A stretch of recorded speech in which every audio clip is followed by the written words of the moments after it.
I think more than any other market, this market is allergic to traditional marketing and sales outreach. They don't want to talk to salespeople. They don't want to be marketed to.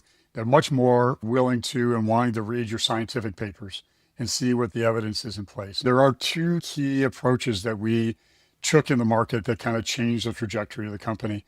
The first was we'd done a lot of pre-selling, and in the first 6 months after we released the product, we had four customers and they all signed up to buy one seat of the package. And we thought things were going great and then hit a wall. Nobody was buying. It was difficult to get out and market.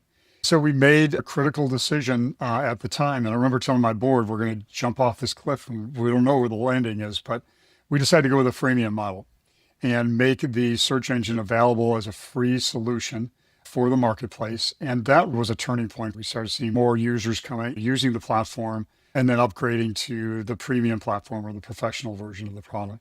Very early on, we did the math and felt we had a solution worth $25,000 a seat. We sold those first four seats at that price. And then it was about a quarter where we were just knocking on doors. We were calling on people. We were doing demos, but we just couldn't get that kind of traction.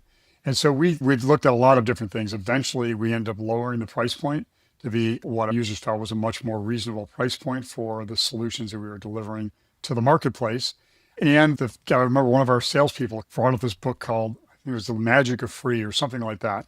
We started thinking about freemium models and decided after a lot of debate, that was going to be the way that we were going to go.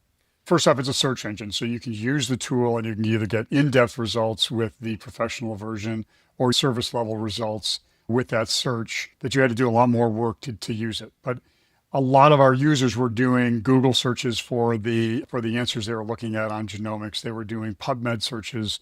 They were looking at other databases, and a lot of those databases, some of those databases were free academic resources. And so it seemed to fit well with that model of kind of the number of free tools that they were out using. We were supplementing that, giving them another free tool. And then once they saw the advantages and additional benefits of upgrading to the pro version, it just became a seamless adoption curve. It became a resource that people started talking about. It was an area that people could sign up. We had like 2,500 labs around the world that were leveraging that platform for their diagnostic purposes.